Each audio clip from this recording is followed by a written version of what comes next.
All right, today we are going on a Glass Bottom Shipwreck Tour out onto Lake Superior. Our tour has been cut in half because the wind outside of this area is apparently pretty bad, but this is our boat that we'll be on. Hoping I don't barf my guts out. So Cece did not get to go with us on our shipwreck tour down in the Keys, so this is going to be a first for her. So hopefully she'll see some cool stuff like we did. The water is really clear. So here they are, up there waiting. We'll see them on the boat.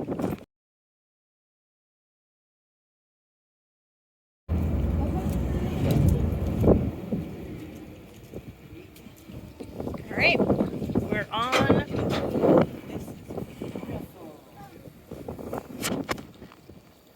the front of the boat. And then we're headed out to I don't know where. Good afternoon, everyone, and welcome aboard the Shipwreck Express. Before we get too far away from the dock today, I do want to let you know some things about our boat.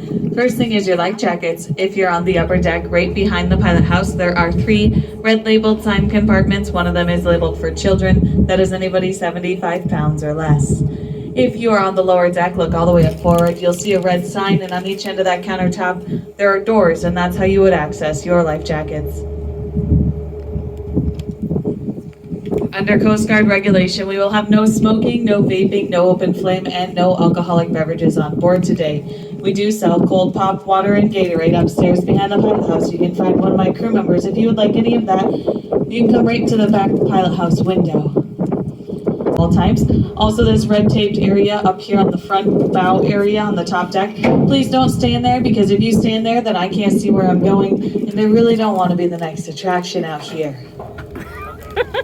It's going to be about a 20-minute ride to our first underwater site. Halfway there, I'm going to slow down, point out Grand Island, tell you a little bit about it.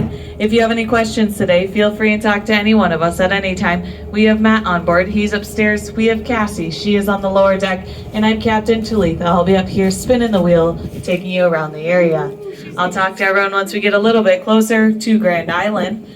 If you're wearing a hat and you're outside, you're going to want to flip it backwards or tighten it onto your head, or anything that can fly off the boat you're going to want to hold on to, because we are going to pick up speed directly into the wind, and almost everything that flies off except for a water bottle sinks right away. I'll talk to you soon. Welcome aboard, everyone.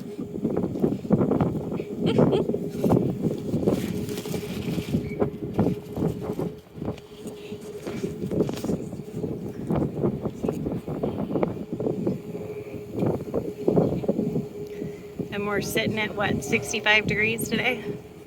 Yep.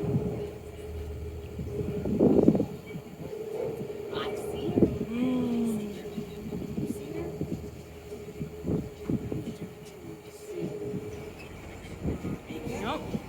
We're gonna pick up speed.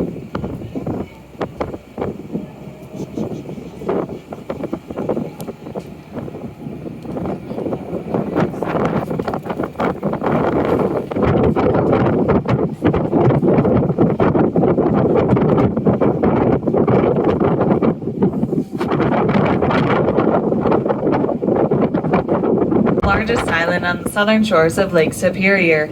It is 4 miles wide, 7 miles long, has 48 miles going all the way around it. For the longest time, the only people to live here were a gentle band of Chippewa Native Americans. Until 1837, when the first settlers arrived here, Abraham Williams, his wife, and eventually 10 children showed up here.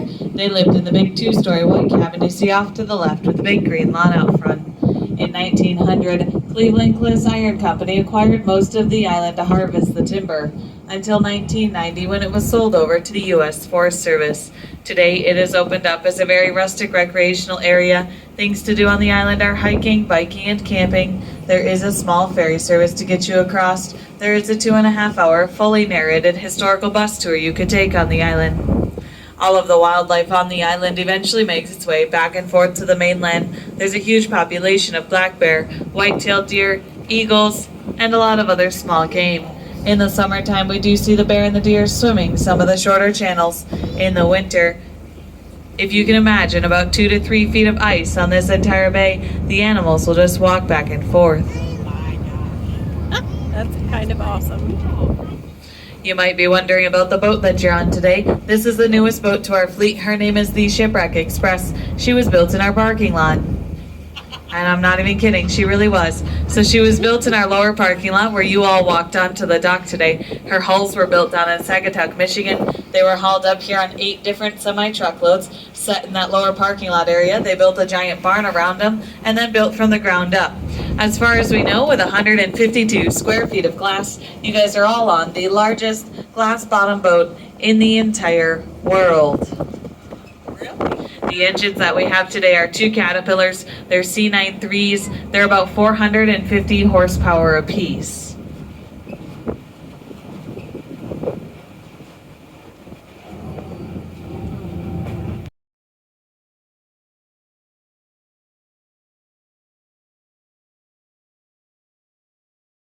Was built in Oswego, New York.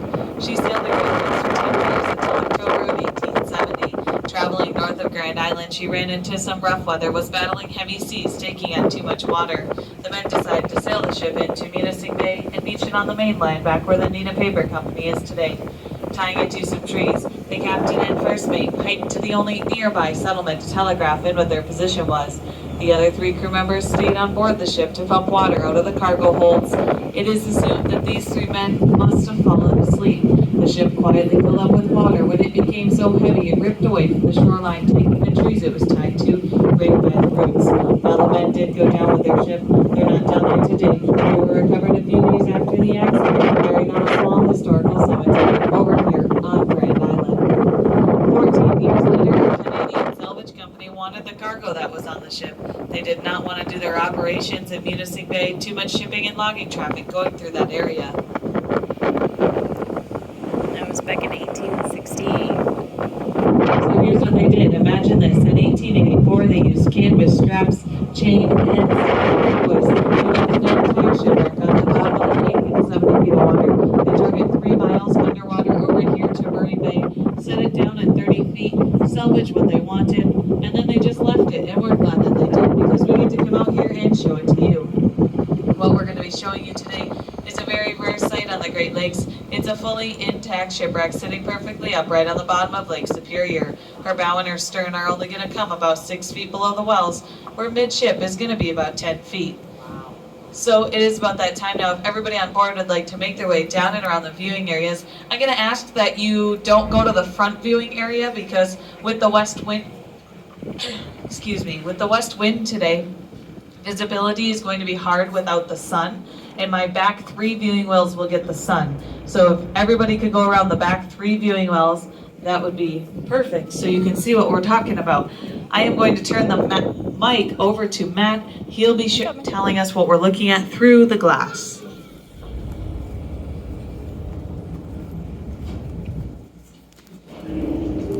Welcome down, everybody. We're getting ready to pull up on the resting side of the Bermuda, as Captain Talitha had mentioned.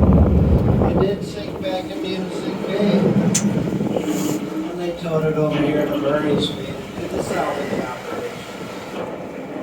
Now this vessel, for size reference, is 135 feet long, it's 26 feet wide, and its internal cargo capacity was 400 tons. We'll have a couple people coming out.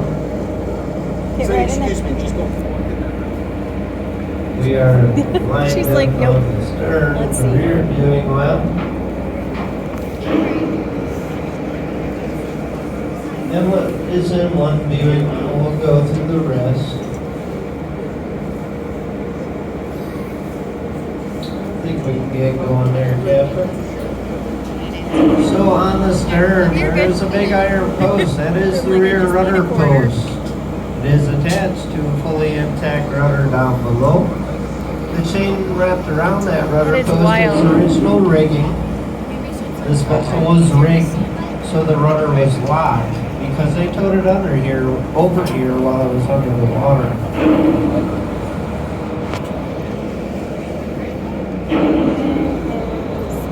There is a small hatch just beyond that rudder post. That is the aft companionway. Had a little 3-rung stick-style ladder to lead captain and crew down to the main galley and main sleeping quarters, which was under the largest opening on the deck. So the cargo that this vessel was carrying was some of the highest grade iron ore ever mined anywhere, and it was mined right down the road in the Ishpeming-Nagani area. It's called specular hematite, this particular type of iron ore. It's used a lot in jewelry making right now. Has natural magnetic qualities. That load back then was worth about $12,000. It's quite a bit of money in the late 1800s. In today's money and current value of specular hematite is worth roughly just under $27 million. Jesus. So the largest opening on deck is where the main galley main sleeping quarters was. And we just went over that. Had a railing laying across.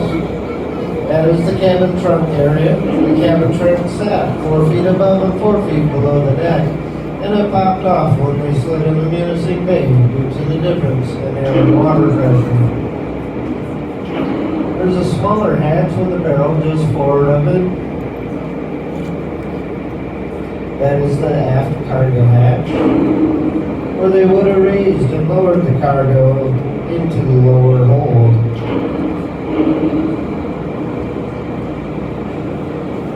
The barrel is time period correct. It is not from this wreck, but it was found over by the island by divers. Possibly belonging to one of the original trappers that set up post on the island or the Williams Motel.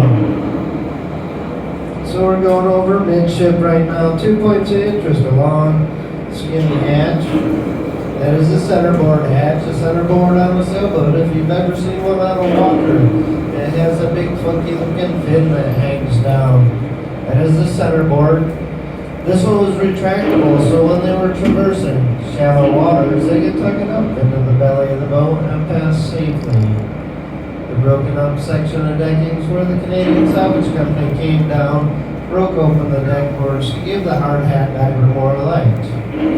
They did not have submersible lights back then. Just beyond that was your forward cargo hatch. A big round hole we just passed over is the forward mast hole. I'll talk a little bit more about that on our second float. We're approaching the bow of the Bermuda. You'll see a hatch, a big wooden post, and then the bow. That hatch was the forward chain locker. That's where they housed all this vessel's rigging, all the rope, all the chain. It was sleeping quarters for two. Usually the two lowest on the total pool, or for the kittens that did not do their chores. Or the backhand and drink all the captain's whiskey. The big wooden post is the forward tow post. They would have hooked up ox and horse or mule to that post and towed this vessel through locks and canals, such as the Welland Canal, and that was about a 30-mile trip. The bow, there's a thin metal strap that runs down it. That was for structural integrity, also lowering the captain's insurance rates. They did have insurance back then. I'm sure it was a lot cheaper and not sold by a reptile. Something else you may notice is you can see the wood on this wreck. Most of the lakes south of Lake Superior have zebra mussels. Zebra mussels don't like it here in Lake Superior because our average water temps are 46 to 48 degrees, and it does not allow the microbes to grow that the zebra mussels eat. So if you want to go swimming in Lake Superior, come in July. The season typically starts on the 1st and is usually over by the 2nd. That seems accurate. So the round hole there, that's that forward mast hole. It is in the rear viewing well currently. It's 3 feet in diameter. Diver in full gear, you can go right down that hole and swim all the way to the stern as there's no bulkheads. Now this vessel was made completely white oak except for the mast. The masts were made out of white pine. The mast that was in that hole is 110 feet high. They use pipe pine because it's a lot more flexible wood to withstand the pressures of wind and sail far better than oak. In the rear well, you see a big telephone pole looking thing.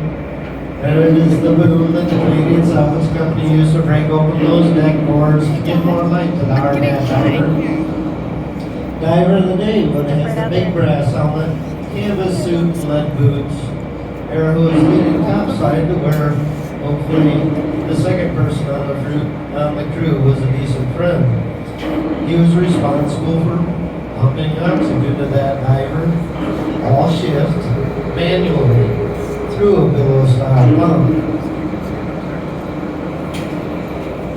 We're at the aft cargo hatch again. Here's a good look at the barrel and the rear viewing well. When this cabin trunk popped off, just beyond that barrel, that's what trapped the 3 crew members inside Who Cares that evening. And they were buried right over here on Grand Island in a small cemetery. They were recovered a few days later. Another neat fact about that bow metal strap, and the reason why they towed it over here in the Murray's Bay is Munising Bay was quickly filling with log and debris, so much so you could almost walk across the bay. So salvage operations were a lot. That's awesome, your shoes are waterproof.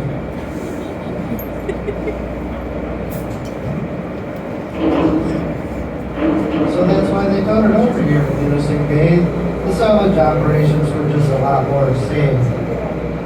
Now, all these shipwrecks are protected by the Alger Underwater Preserve. It's a 113 square mile area. Comes out here from Munising, northeast and west. 73 known wrecks just in this area. Most are too deep or too broken apart to be able to identify. So we're going to float off the stern here. That is the Bermuda. We're going to take a little bit of a steam around the island. We'll swing by the East Channel Lighthouse for a photo opportunity and point out a couple other things along the way. Cool. On behalf of Shipwreck Tours, Captain Do you need to go to the bathroom before we go up? Cassie and myself, Okay. we'd like to thank everybody for coming out with us today. All right, and now we go back upstairs. Follow Daddy. Thanks to all the young lady that showed me your awesome waterproof shoes. That's your price. Do do do do do do do do do do do do do. All right.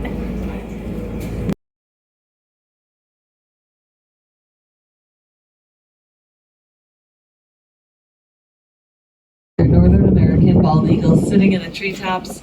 I'm not seeing any right at this moment, but if I do see any, I will point them out to you. This rock point here is called Rock 67. You'll know why when you see it. The sophomores of 67, they came out here, they painted that rock, and then at their 10-year class reunion, they came out, repainted that rock, and spelled sophomores wrong a second time around. Now there's an eagle's nest over here. It's in this very tall pine tree with a flare top on it. Boat-shaped branches off to the left, dangling branches off to the right. Take a look back at it. You'll see the nest once we go by it. There was a mom bird sitting in the nest earlier. Oh, there's an eagle flying in the sky up ahead of us off to the left. He's way up there in the sky.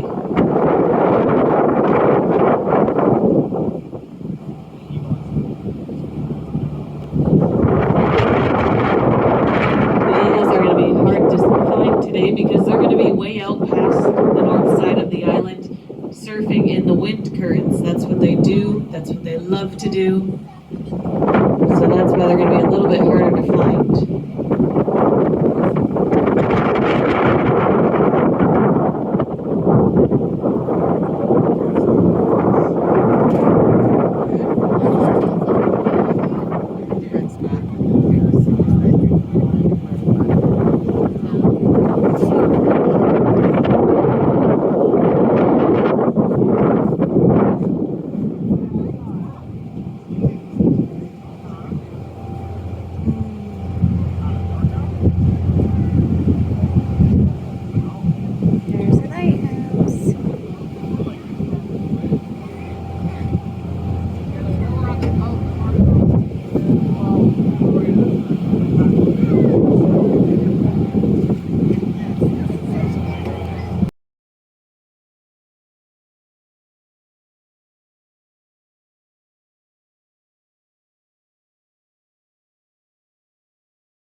surfing in the wind current.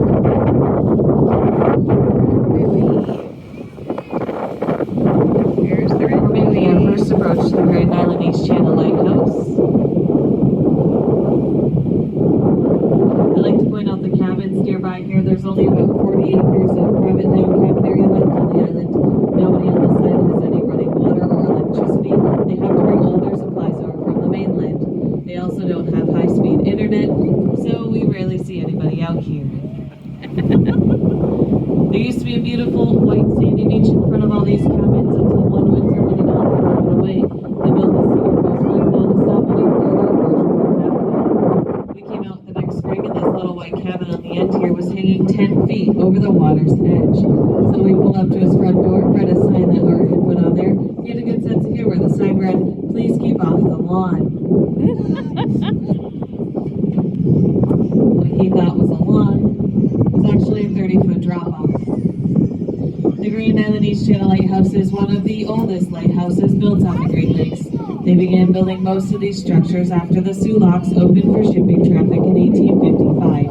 This particular one was built in the summer of 1867, in August when the keeper of it was George Pryor. He lived out here with his wife. They raised 2 of their kids out here. They had several, most of them were grown up, moved away, and had families of their own.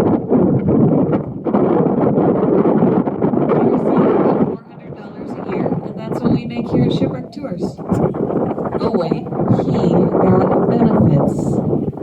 Is anybody curious? He got 4 cords of firewood chopped and delivered to his front door for free once a year by the government, and a cow. Everybody could use a cow. You're right, a cow.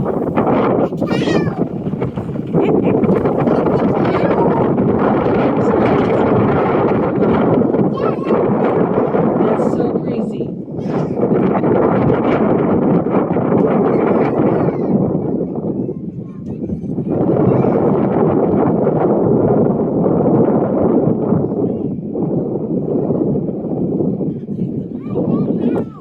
The faces I get in the pilot house, I love them. Except for the ones that lick the windows. I'm just kidding, I'm just kidding. The Grand Island East Channel Lighthouse was completely abandoned by 1913. And our property nationally is still in use. There is a city channel that goes to the night and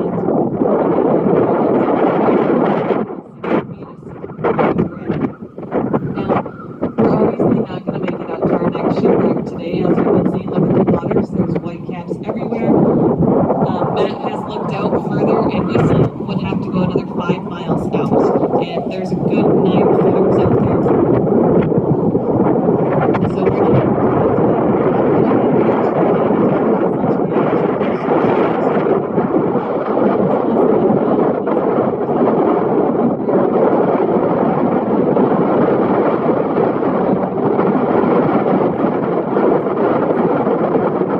I will turn around for safety reasons.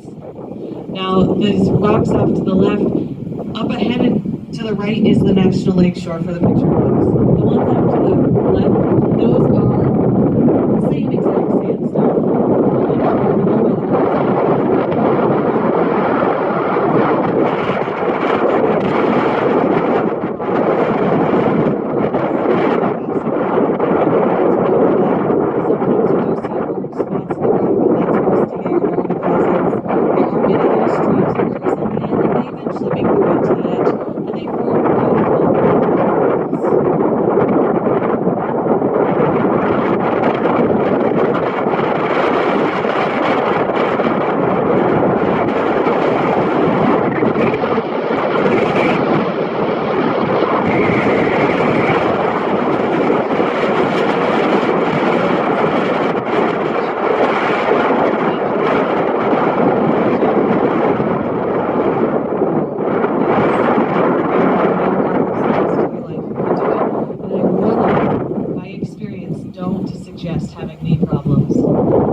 coming back for a half refund. Most of you, I believe, have already got your half refund. Now, if you didn't, you will, I promise. So here's how it works. Online, you don't have to do anything. The gift shop girls are so talented, it's already done. If you ordered your tickets in the gift shop with cash or card, you gotta go back in the gift shop to receive your cash, or with the same card to get your refund. Now, the only thing that is kind of not fun is that the credit card companies like to take your money really fast. We all know this. But they do not like to give it back very fast. It takes about 3 to 5 business days for you to fully get your refund back. But I promise you, we will process them.